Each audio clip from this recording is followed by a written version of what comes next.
पहले कि हम बढ़ें आज का मुद्दा की तरफ, पहले देख लेते हैं वो रिपोर्ट जो हमें बताएगी कि आज का मुद्दा है क्या। तो देखिए रिपोर्ट।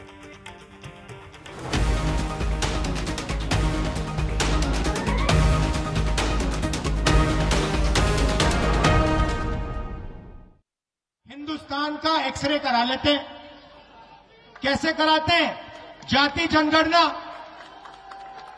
जनगणना सबको पता लग जाए इस देश में पिछड़े कितने, दलित कितने, आदिवासी कितने और किसके पास कितना धन है। कांग्रेस के पूर्व राष्ट्रीय अध्यक्ष और वर्तमान में लोकसभा में विपक्ष के नेता राहुल गांधी जातिगत जनगणना को लेकर लगातार मुखर हैं।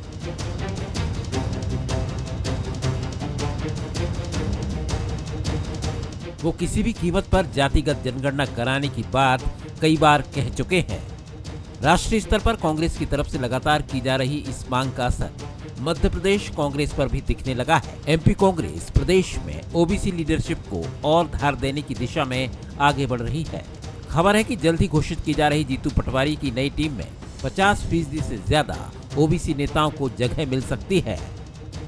एमपी में ओबीसी राजनीति को और धार देगी कांग्रेस।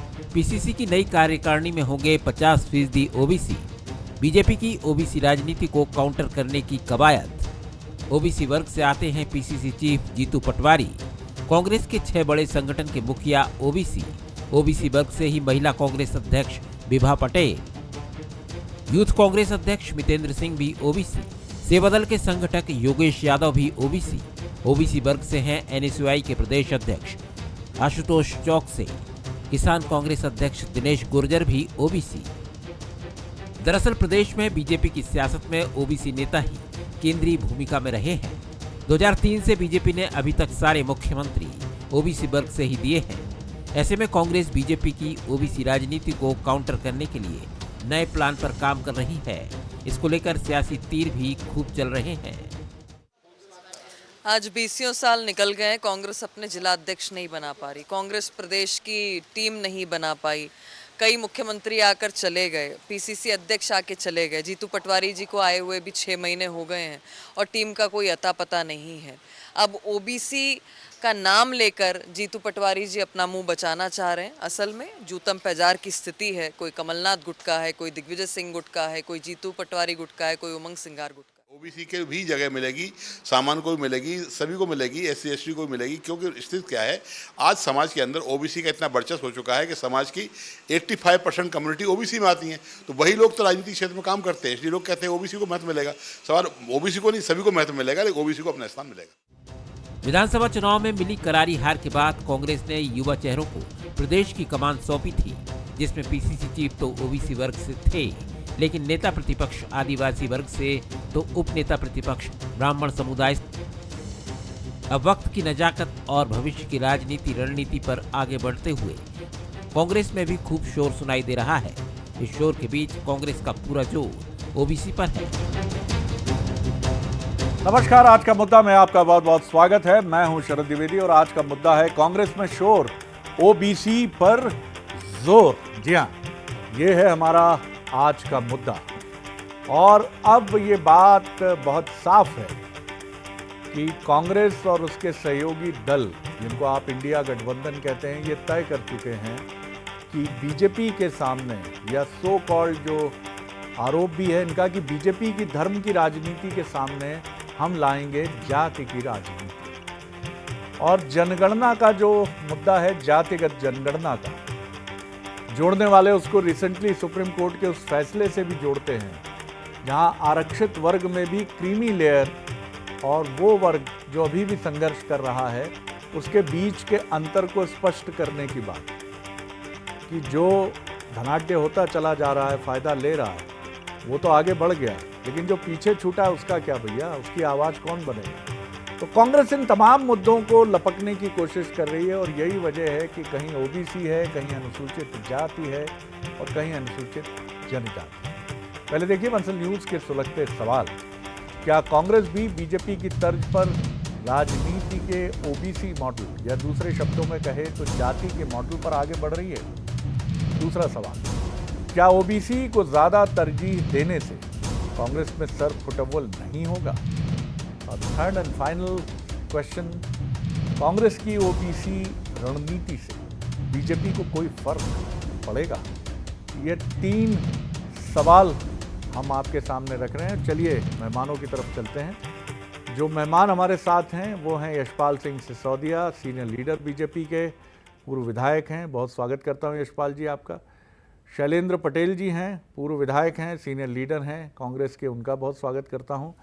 चैतन्य भट्ट जी हैं, वरिष्ठ पत्रकार हैं, राजनीतिक विश्लेषक हैं, उनका बहुत स्वागत है। चैतन्य जी, धर्म की राजनीति कथित रूप से और उसके सामने कथित रूप से जाति की राजनीति, कांग्रेस ने तय कर लिया है कि अब तो यही मसला है जो बेड़ा पार लगा सकता है। इसीलिए जातिगत मतगणना, संसद में जाति क्यों पूछी, अखिलेश यादव जी का गुस्सा और मध्य प्रदेश में ओबीसी की बात, कैसे देखते हैं आप जी? देखिए शरद जी, ये बड़ा दुर्भाग्यपूर्ण है देश की राजनीति में कि एक तरफ धर्म की राजनीति चल रही है तो दूसरी तरफ जाति की राजनीति की बात हो रही है। होना तो विकास की बातें होना चाहिए, जनता के मुद्दों पर बात होना चाहिए, उनको अपना केंद्र बिंदु में रख के राजनीति करना चाहिए। लेकिन जिस तरह से ध्रुवीकरण किया है भारतीय जनता पार्टी में, तो उसके काउंटर के लिए कांग्रेस के पास अब एक ही तरीका बचा है कि वो ओबीसी और जातिगत गणना की बात करे। ये अभी आपके पैकेज में भी बताया कि भारतीय कांग्रेस में तमाम जो वरिष्ठ लीडर हैं जो की पोस्ट पे हैं, उनमें से अधिकतर जो हैं वो ओबीसी वर्ग से ही आते हैं जी। इसका मतलब है कि ओबीसी वर्ग को कांग्रेस ने काफ़ी प्रमुखता दी है। और आप देखिए कि जो जब कमलनाथ की सरकार थी तब 14% और बढ़ाने की बात की थी, उन्हें आरक्षण में ओबीसी को देने की बात की थी। ये बात सही है कि ओबीसी की संख्या बहुत बड़ी है और तमाम जो जातियां हैं वो ओबीसी के अंतर्गत आती हैं, और यही कारण है कि उनको और अतिरिक्त आरक्षण देने की बात की थी। लेकिन चूंकि 50% का एक रोक लगी हुई है सुप्रीम कोर्ट ने, इसलिए वो सफल नहीं हो पाया। लेकिन अब देखिए, भारतीय जनता पार्टी और कांग्रेस के बीच में बड़ा अंतर है। भारतीय जनता पार्टी निर्णय लेने में बहुत सक्षम है और तत्काल निर्णय लेती है, लेकिन कांग्रेस में आप देखिए कि जीतू पटवारी को कितना समय हो चुका है अध्यक्ष बने हुए, अभी तक वो अपनी टीम नहीं बना पाए। अब जब अपनी टीम नहीं बना पाता है प्रदेश अध्यक्ष, तो वो भारतीय जनता पार्टी जैसे मजबूत संगठन का मुकाबला कैसे कर पाएगा? ये ठीक है कि अभी कोई ऐसे सामने चुनाव नहीं है, लेकिन आपकी टीम तो बनाना बहुत ज़रूरी है ना कांग्रेस की। अभी सुना था कि कुछ टीम बन गई थी, लेकिन उस पर भी ऊपर के नेताओं ने कुछ नानुकुर की, तो फिर वो एक मामला दब गया। तो पहले तो टीम बनाना ज़रूरी है कि आपकी टीम जब बनेगी, युवाओं को आप आगे बढ़ा रहे हैं, अच्छी बात है, निश्चित तौर पे बढ़ाना भी चाहिए। लेकिन जिस तरह से वरिष्ठ नेताओं, विशेषकर कमलनाथ को लेके नाराज़गी है, जीतू पटवारी को लेके कमलनाथ की नाराज़गी है, या और दीगर नेताओं की नाराज़गी है, तो उससे मुझे लगता है कि कांग्रेस में कहीं ना कहीं ये द्वंद्व की स्थिति है।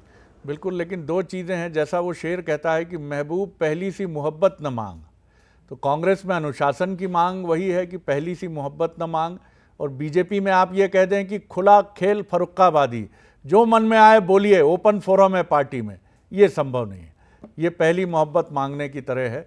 यशपाल जी, आप कैसे देखते हैं? जाति की राजनीति के इर्द गिर्द जाने की पूरी कोशिश कांग्रेस की है, और अब राजनीतिक समीक्षक खुले तौर पर यह मान रहे हैं कि भारतीय जनता पार्टी के धर्म आधारित मुद्दों को लेकर, क्योंकि कांग्रेस उनको लेकर हमेशा उलझन में नजर आई है, तो वो इसका जवाब देने के लिए, क्योंकि जिस तरह ऐसा माना गया कि इस चुनाव में लोकसभा के आपको आरक्षण और जाति के मुद्दे ने नुकसान पहुंचाया बीजेपी को, तो कांग्रेस अब इस मसले के साथ आपके सामने आ रही है। मध्य प्रदेश भी अपवाद नहीं है जी। शरद जी, नुकसान पहुंचाया विभिन्न कारण होंगे, लेकिन ये बात सही कह रहे हैं आप कि कांग्रेस ने संविधान के नाम पर संविधान बदल देंगे। 400 सीटों पार का करने का मायना ये नहीं था कि कोई हिटलरशाही करेंगे, कोई डिक्टेटरशिप करेंगे और संविधान को बदल ही देंगे। संविधान में संशोधन यदि हुए सर्वाधिक कांग्रेस के कार्यकाल में हुए। नेहरू जी से ले लें, इंदिरा जी से ले लें, राजीव गांधी जी से ले लें, तमाम बड़े प्रधानमंत्री जो कांग्रेस के थे, उन्होंने कितने संविधानों में संशोधन किए। लेकिन कांग्रेस ने जिस प्रकार से नैरेटिव फैला करके लोगों को संविधान की किताबें दिखा करके जो बदनाम करने की राजनीति करी और एक माहौल खड़ा करने की कोशिश करी है, और मैं तो ये कहना चाहूंगा शरद जी के बड़े लंबे समय के बाद मध्य प्रदेश में ओबीसी वर्ग के लोगों की याद आ रही है। और जब याद आ रही है तो कांग्रेस के जो प्रदेश अध्यक्ष हैं वो तो खुद ही ओबीसी वर्ग से आते हैं। और जैसा कि आदरणीय भट्ट जी ने बताया, पीसीसी के चीफ जीतू पटवारी जी इतने लंबे समय से बैठे हैं इस पद पर और अभी तक अपनी कार्यकारिणी तय नहीं कर पा रहे हैं। और अगर आज कार्यकारिणी तय करने की बात आ रही है तो वे 50% से अधिक ओबीसी को स्थान मिलेगा, ऐसी बात कर रहे हैं। इसका मतलब आज तक कांग्रेस ने ओबीसी वर्ग की अवहेलना करी है। और तब तक जब मैं मध्य प्रदेश की विधानसभा में था, नेता प्रतिपक्ष का मामला आए शरद जी या मुख्यमंत्री का मामला आए, कभी भी कांग्रेस ने अनुसूचित जाति जनजाति और ओबीसी को तवज्जो नहीं दी। डॉक्टर गोविंद सिंह ने बना दिया। स्वयं कमलनाथ जी एक दौर तो ऐसा आ गया था कि नेता प्रतिपक्ष भी वे, पीसीसी के अध्यक्ष भी रहे और मुख्यमंत्री भी रहे। और अरुण यादव जी का बयान हमेशा याद रहेगा। वो ओबीसी लीडर है, कांग्रेस के बड़े नेता है। फसल बोता कोई और है, काटता कोई और है। जी पटेल साहब, आपने सुनी बात हमारे इंडिपेंडेंट स्वतंत्र पत्रकार सीनियर जर्नलिस्ट चैतन्य भट्ट साहब को भी, और आपने सुनी आपके वरिष्ठ यशपाल जी की भी बात। क्या कहेंगे, क्या जवाब देंगे आप? जी देखिए, निश्चित रूप से चेतन जी के अपने विचार हैं, यशपाल जी को भारतीय जनता पार्टी के हिसाब से अपनी बातें कहनी। ये हम इस बात को जाति और धर्म की राजनीति की तरफ क्यों ले जा रहे हैं? बात सीधी सरल है, जिसकी जितनी आबादी उसको उतना अधिकार मिलना चाहिए। अगर किसी वर्ग की जनसंख्या ज्यादा है तो निश्चित रूप से उसको वो सम्मान मिलना चाहिए, उसको वो स्थान मिलना चाहिए और उसको कार्य करने का मौका मिलना चाहिए। कहीं ना कहीं यदि मौका नहीं मिला है तो सभी राजनीतिक दल अपने अपने स्तर पर कर रहे हैं। आज भारतीय जनता पार्टी में मोहन यादव जी हैं, पिछड़ा वर्ग से मुख्यमंत्री, शिवराज सिंह जी चौहान लंबे समय से पिछड़ा वर्ग से थे, बाबूलाल गौर जी थे। तो ये बात अगर भारतीय जनता पार्टी उस तरीके से कहेगी तो कोई मुझे लगता है कि कर कुछ और है, बोल कुछ और है। अगर आप कह रहे हैं कि कहीं अगर पहले की कमी नहीं हो तो निश्चित रूप से उसमें सुधार हो रहा है। हर व्यक्ति अपनी कमियों को सुधारता है, अगर नहीं मिला होगा। और दूसरी बात तो आपकी रिपोर्ट में बताया कि 6 संगठनों के अध्यक्ष ओबीसी के कांग्रेस पार्टी के, तो निश्चित रूप से हम ये भी तो देखें कि उनका टेंडर कितना हो गया। अभी यूथ कांग्रेस का, क्योंकि विक्रांत पुरिया विधायक हैं और लोकसभा चुनाव में कांतिलाल पुरिया जी चुनाव लड़ रहे थे। कब तक आ जाएगी कार्यकारिणी, इसके बारे में तो कुछ बता दें। क्योंकि देखिए, ये ठीक है, ये विशेषाधिकार जैसे मंत्रिमंडल विस्तार मुख्यमंत्री का है, कार्यकारिणी का विस्तार आपके प्रदेश अध्यक्ष और दिल्ली के टॉप लीडर्स का है, लेकिन कब तक सर? मैं बताता हूँ शरद जी, पहले मेरी ये बात कंप्लीट कर लो, आपका जवाब निश्चित रूप से मैं दूंगा। तो ये अलग अलग वर्ग के हैं, अब समय टेंडर सब बदल लेगा और दूसरे लोगों को मौका मिलेगा। आज अगर यशपाल जी कह रहे हैं, पूनम सिंघार जी आदिवासी वर्ग से हैं, अहमद कटारे दूसरी बारी विधायक बने लेकिन नेता प्रतिपक्ष में उपनेता के रूप में विधानसभा में कार्य करें। तो सभी समाज को अपना अपना स्थान मिलना चाहिए और उसी का प्रयास कांग्रेस पार्टी कर रही है। जिसका जितना स्थान है, जितने संख्या है, उसको उतना स्थान मिलना चाहिए। और जहां तक जातिगत जनगणना की, उसमें दिक्कत क्या है, आ जाए एक बार सामने, कौन कितने हैं, क्या है, क्या स्थिति है। फायदे बता दीजिए सर, उसके फायदे भी तो बताइए आप। जातिगत जनगणना का तो आप बार बार जिक्र करते हैं, लेकिन उससे देश के, समाज के वंचित वर्ग का क्या लाभ होगा और सामाजिक सौहार्द बना रहेगा, इसके पीछे आपकी दलील क्या है? आप एक फार्मूला तो बताते हैं, लेकिन ये रहस्य नहीं खोलते कि उससे जीवन शैली कैसे बदल जाएगी। देखिए शरद जी, कभी भी कोई बीमारी होती है तो पहले डायग्नोसिस किया जाता है, उसकी जानकारी ली जाती है। उसी तरीके से समाज में कौन कितना समाज है, कौन सी जाति का एजुकेशन लेवल क्या है, जब सेंसस होगा, जब गणना होगी, तो तमाम बातें निकल कर आएंगी।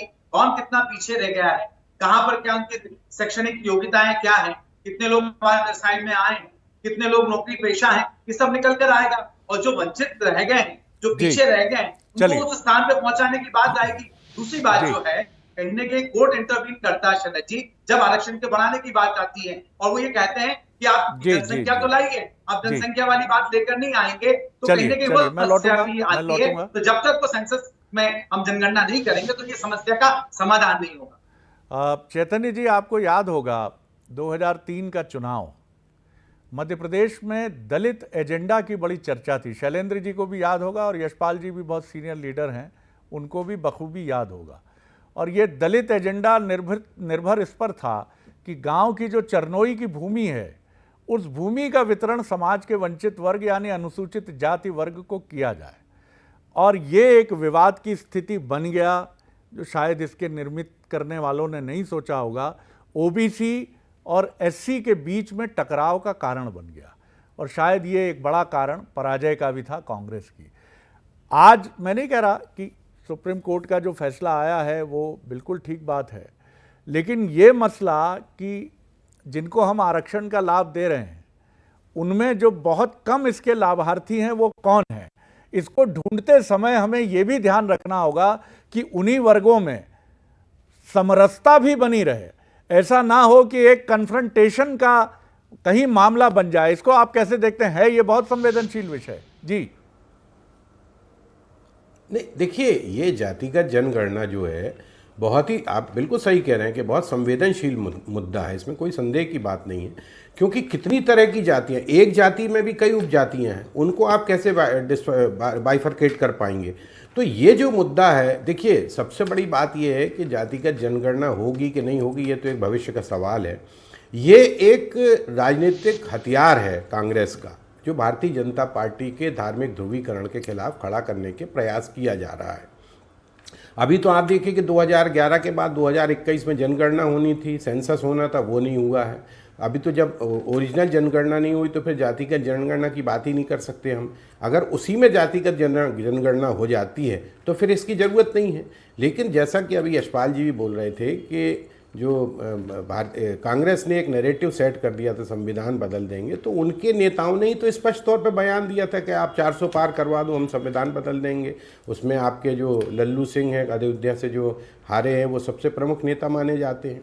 तो नैरेटिव तो देखिए, भारतीय जनता पार्टी कांग्रेस के किसी मुद्दे को पकड़ लेती है और उसको प्रचारित करती है। वो काम अब कांग्रेस करने लगी है कि भारतीय जनता पार्टी का कोई भी मुद्दा हो उसको पकड़ के फिर वो उसको आम जनता के सामने लाती है।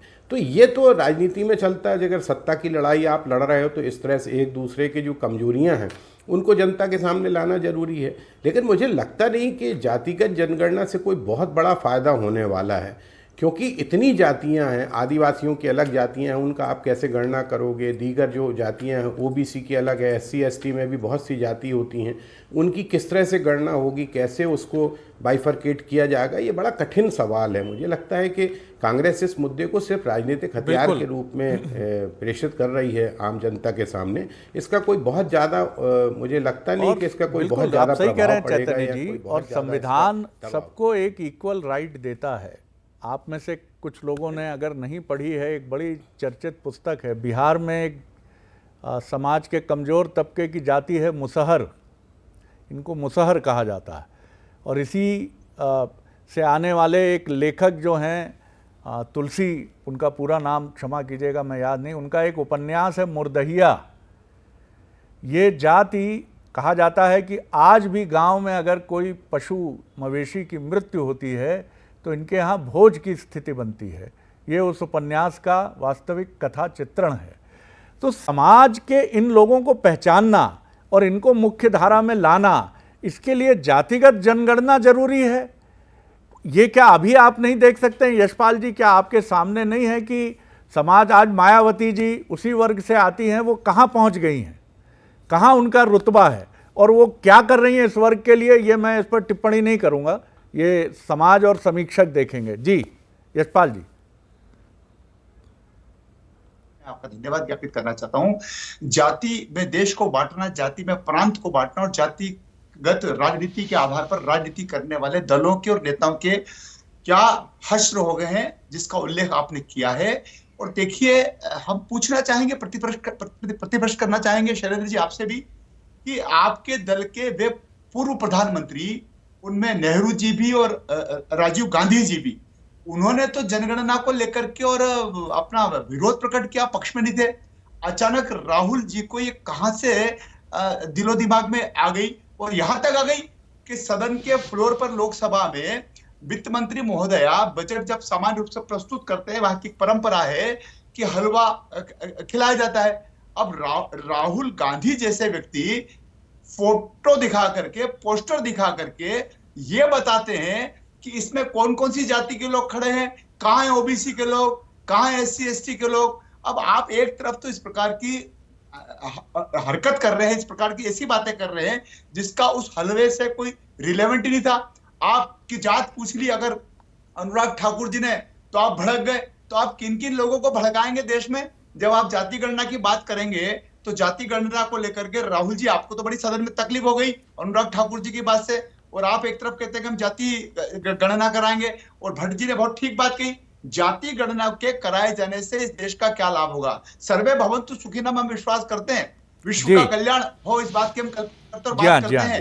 ये जाति की राजनीति कहां पड़ेगा? जातिगत समीकरण, जातिगत गणना की बात कहां से की जा रही है, कहां से उत्पन्न हो रही है? कहीं इसमें विदेशी ताकतों का हाथ नहीं है जो राहुल जी को फीड कर रहे हैं, विशेष करके सैम पात्रा। देखिए, मैं ये नहीं कहूँगा कि इसमें कौन सही है कौन गलत है। ये आप सब विद्वान लोग हैं और देश को देखने वाले तटस्थ प्रेक्षक भी हैं, लेकिन अंग्रेज़ों ने हमारे समाज की विविधता का ही फ़ायदा उठाया और उन्होंने इसी जाति व्यवस्था को और बूस्टअप किया कि इनके बीच में ये भेद बने।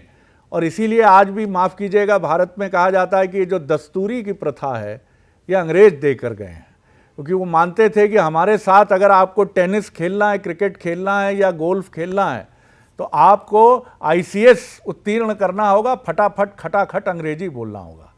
ये विभाजनकारी चीज़ों ने हमारा बड़ा नुकसान किया है। शैलेंद्र जी सहमत होंगे, ये समय है। और वो जिस उपन्यास का मैं जिक्र कर रहा था उसके साहित्यकार नामचीन दलित साहित्यकार हैं डॉक्टर तुलसीराम मुर्दहिया, उपन्यास का नाम है। जी शैलेंद्र जी। देखिए, अगर हम उसको इस नजरिए से देखेंगे तो सारी व्यवस्थाएं कहीं और चली जाएगी। जातिगत जनगणना क्यों की जा रही है इसको हमें समझना होगा। निश्चित जातिगत जनगणना इसलिए की जाने की बात की जाती है कि आज भी बहुत वंचित लोग रह गए। अभी कोर्ट ने भी फैसला किया कि SC या ST को जो आरक्षण मिल रहा है, लेकिन उसके बावजूद बहुत से लोग उसका लाभ ले रहे हैं और बहुत से लोगों को अभी तक लाभ नहीं मिल रहा है। उनको लाभ मिलना चाहिए। जातिगत जनगणना का मतलब ये है किसका कितने लोग हैं, अगर ये चल कर रहा है तो उनको उत्तर स्थान मिले। अब इसको हम ये कहेंगे कि अंग्रेजों की नीति आ गई, अंग्रेज तो फूट डालो और राज करने वाली स्थिति थी, वो अलग विषय था। लेकिन आज के इसमें मुझे ये समस्या नहीं आ रही कि हम इससे लड़ाई क्यों होंगी, झगड़े क्यों होंगे, किस कारण से होंगे? अगर जनगणना या एक्चुअल पोजीशन सबकी पता चल जाएगी तो उससे झगड़ा क्यों होगा? अगर आज कोई घर है या परिवार है तो हमें पता होता है, गांव है, कौन लोग कहां पर है, तो क्या गांव में झगड़े हो जाते हैं? कितने समाज के इतने लोग हैं, या कोई तहसील है जिसमें हम सब लोगों को जानते हैं, तो क्या झगड़े हो रहे हैं कि ज्यादा है या इतने लोग कम है? तो लड़ाइयां तो नहीं होती। लेकिन अगर ये चीजें पूरे देश के परिदृश्य में या पूरे प्रदेश के परिदृश्य में निकल कर आती है तो निश्चित रूप से जो पीछे रहते हैं उनको आगे लेकर आए, उनकी भागीदारी मिले, चाहे राजनीतिक स्तर पर हो, चाहे सामाजिक स्तर पर हो या आर्थिक स्तर पर हो। उन सबकी उन्नति लाने का काम समाज का है, राजनीतिक पार्टियों का है, सरकार का है, हम सबका है कि जो हमारे बीच में पीछे रह गया हो, पूरा देश हमारा समाज है, हमारा परिवार है, और कोई पीछे रह जाएगा तो हम सबकी जिम्मेदारी बनती है उसे आगे लेकर जाए। शैलेंद्र जी, मैं किसी निराशावादी नोट पर नहीं हूं और ना मैं किसी राय का निर्माण कर रहा हूं, लेकिन भगत सिंह के पत्र अगर जिस भी व्यक्ति ने पढ़े हैं, शायद उन्होंने क्या देखा था और वो सही है गलत है, ये भी इस पर भी टिप्पणी मैं नहीं करता। उन्होंने अपने पत्र में कहा था कि भारत की व्यवस्था में सफ़ेद अंग्रेज़ों के जाने के बाद श्याम वर्णी भारतीय आएंगे, लेकिन कमोबेश व्यवस्था वैसी ही रहेगी। ये उनकी टिप्पणी है और इतने विद्वान व्यक्ति पर मुझे लगता है कि हम क्या टिप्पणी कर सकते हैं। बहरहाल, चैतन्य भट्ट जी, आप कैसे देखते हैं? तो क्या आगे ये व्यवस्था चलती रहेगी, इसी तरह चलेगी? और जाति की राजनीति में सर संकट तो है, जैसा आरोप लगता है कि धर्म की राजनीति से भी कई चुनौतियां पैदा हुई हैं, जाति की राजनीति से भी चुनौतियां पैदा हो सकती हैं और समीक्षक कहते हैं कि बड़ी गहरी और गंभीर चुनौतियां पैदा हो सकती हैं। लेकिन राजनीति जो है 5 साला चुनाव की राजनीति, यहाँ तो यही है सवाल कि इसके लिए कुछ भी किया जा सकता है। इस पर कहाँ से रोक लगे, कैसे रोक लगे? क्या हर चीज़ के लिए सुप्रीम कोर्ट के पास जाया जाए? कल राजनीतिक दलों के मैनिफेस्टो को लेकर भी क्या कोई स्टे ले आएगा कि इनके इस मसले को निकाला जाए? और सुप्रीम कोर्ट क्या क्या देखेगा? जी भट्ट साहब। मुझे तो लगता है कि सुप्रीम कोर्ट का आधे से ज़्यादा वक्त जो है वो पॉलिटिकल पार्टीज़ के नेताओं और पॉलिटिकल पार्टीज़ के मुकदमों में जा रही है। आम आदमी तक तो वो पहुंच नहीं पाते, वो सुलझाने में जा रहा है। तो ये हो सकता है, कोई बड़ी चीज़ नहीं है कि कोई भी व्यक्ति इस पे एक याचिका दायर कर दे कि इस तरह की जो जातिगत जनगणना हो रही है ये समाज को बांटने में सहायक साबित होगी, तो इस पे स्टे लगाया जाए। हो सकता है इस पे स्टे भी लग जाए, कोई बड़ी चीज़ नहीं है। तो मुझे तो लगता है कि इस तरह के जो विभाजनकारी चीज़ें हैं उनसे राजनीतिक पार्टियों को बचना चाहिए, चाहे वो भारतीय जनता पार्टी हो, चाहे कांग्रेस हो, या सपा हो, या और दीगर जो भी दल हैं जो जातिगत राजनीति करना चाह। अब आप तो खुद ही बताया कि मायावती जो दलित वर्ग की राजनीति करती थी, उनकी आज स्थिति क्या है, उनको हटा दिया गया राजनीति के पर्दे से, जनता ही ने हटा दिया, मतदाताओं ने हटा दिया। तो आप किसी पर्टिकुलर, आप विकास की बात क्यों नहीं करते, आप जनता की समस्याओं की बात क्यों नहीं करते, आप इस तरह की बातें क्यों करते हैं कि हम ये हिंदू है, ये मुसलमान है, ये ईसाई है, सिख है, ये दलित है। ये इसका कोई मतलब नहीं है, इसका कोई, मुझे लगता नहीं कि इसका कोई बहुत अच्छा इम्पैक्ट पड़ने वाला है। और सबसे बड़ी जिम्मेदारी यहाँ आप सहमत होंगे चैतन्य जी और मेरे दोनों विद्वान मित्र भी, जिनका राजनीति का बड़ा गहरा अनुभव है, कि क्या समाज का वंचित वर्ग, अनुसूचित जाति वर्ग ये देखे कि उसको न्याय मिलेगा उसी की जाति के नेताओं से, मुसलमान और अल्पसंख्यक ये सोचें कि उनको न्याय मिलेगा ओवैसी जी से।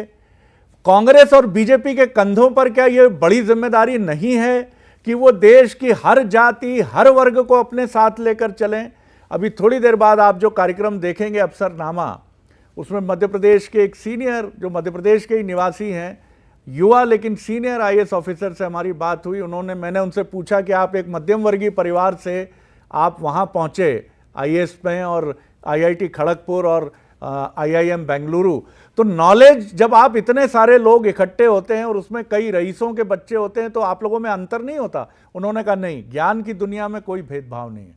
और माफ़ कीजिएगा, सबसे ज़्यादा अंतर जातीय विवाह इस समय हो रहे हैं तो मल्टीनेशनल कंपनी में काम करने वाले बच्चों के बीच में हो रहे हैं, क्योंकि वहाँ ज्ञान है। ज्ञान है तो कोई ये नहीं देखता कि ब्राह्मण किससे शादी कर रहा है और ठाकुर साहब किससे शादी कर रहे हैं, या अनुसूचित जाति या आदिवासी किससे विवाह कर रहा है। आपके समाज के नियम होंगे, लेकिन ज्ञान का कोई नियम नहीं है साहब। ज्ञान इन सबसे परे, नवनीत की तरह, मक्खन की तरह ऊपर रहता है और एकदम सम्यक निर्णय करता है। तो हम लोग कितना भी ज्ञान दें, मेरे जैसे मूर्ख एंकर, आप लोग तो विद्वान हैं सर, तो ये चीज़ अपनी सतत परंपरा में आगे बढ़ेगी। बड़ा आनंद आया, आप लोगों ने बहुत संयम से एक गंभीर विषय पर बात की। बहुत बहुत धन्यवाद आप सभी का। और आगे देखिए अफसरनामा, 2016 बैच के आईएएस अधिकारी अंशुल गुप्ता जी से खास बातचीत, जो कि मुख्यमंत्री डॉक्टर मोहन यादव के डिप्टी सेक्रेटरी हैं और साथ ही Madhya Pradesh electronic development corporation के एमडी हैं। बड़ी दिलचस्प बातचीत है। युवा आईएएस ऑफिसर हैं, जो इसके पहले आईपीएस भी रहे उत्तर प्रदेश कैडर के। बहुत सारे शेड्स हैं इनकी पर्सनैलिटी में, ज़रूर देखिए। नमस्कार।